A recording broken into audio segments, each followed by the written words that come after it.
Hi guys, welcome to open minds. आज मैं आपको बताऊंगा एक अमीर और गरीब इंसान की सोच में बेसिक डिफरेंस क्या है और एक मेन रीज़न क्यों कुछ ही लोग बहुत अमीर बन पाते हैं। रॉबर्ट नाम का एक लड़का था। उसके दो फादर थे। पहला उसका रियल फादर था और दूसरा उसके फ्रेंड का फादर था, जिसे वो अपने रियल फादर की तरह ट्रीट करता था।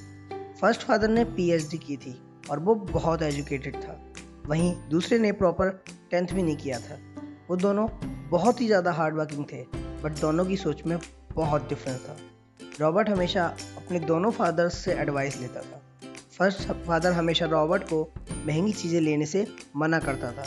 वहीं दूसरा उसे कहता था वो सोचे और अलग अलग रास्ते ढूंढे जिससे वो सारी महंगी चीज़ें खरीद सके। फर्स्ट फादर कहता था कि पैसा सारे फसाद की जड़ है और सेकंड बोलता था पैसा ना होना सारे फसाद की जड़ है।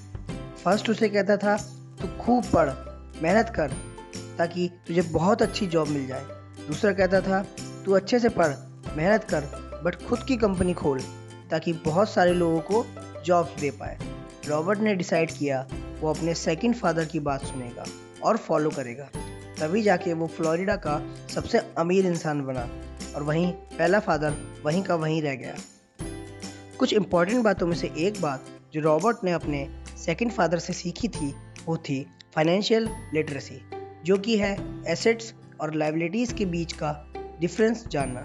अगर बहुत सिंपल लैंग्वेज में देखा जाए तो एसेट्स ऐसी चीज़ होती है जो आपकी पॉकेट में पैसे डाले, जबकि लायबिलिटीज़ वो होती है जो आपकी पॉकेट से पैसे ले ले।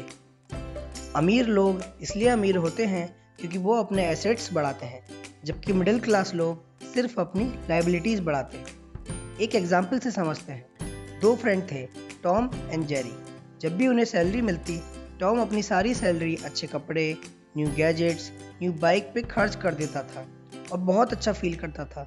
बट उसे ये नहीं पता था ये सब लायबिलिटीज़ हैं जो उसके पैसे खर्च कर रही हैं, ना कि उसे कुछ कमा के दे रही हैं, जिसकी वैल्यू टाइम के साथ कम हो जाएगी और ना ही वो उसे प्रॉफिट देगी।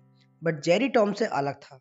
वो ये सब नहीं खरीदता था जब तक उसे उसकी बहुत ज़रूरत ना हो।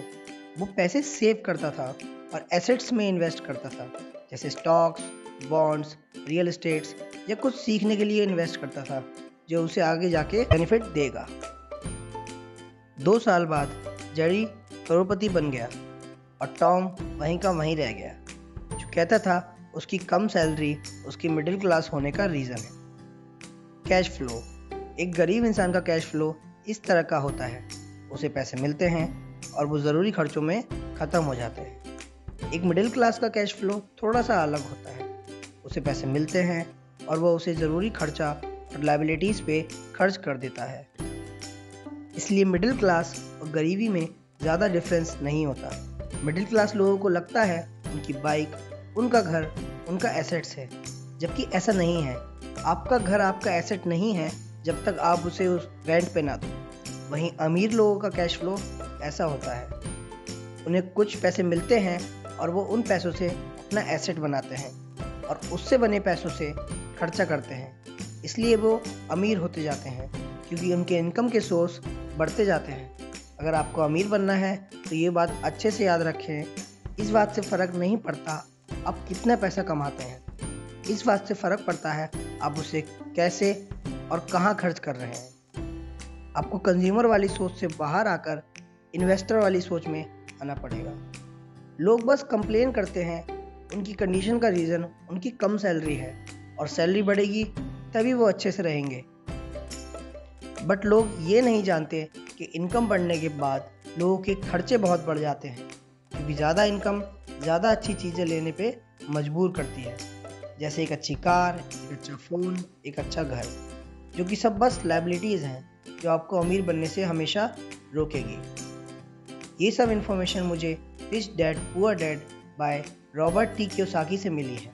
मैं ज़रूर रिकमेंड करूँगा आप इस बुक को पढ़ें।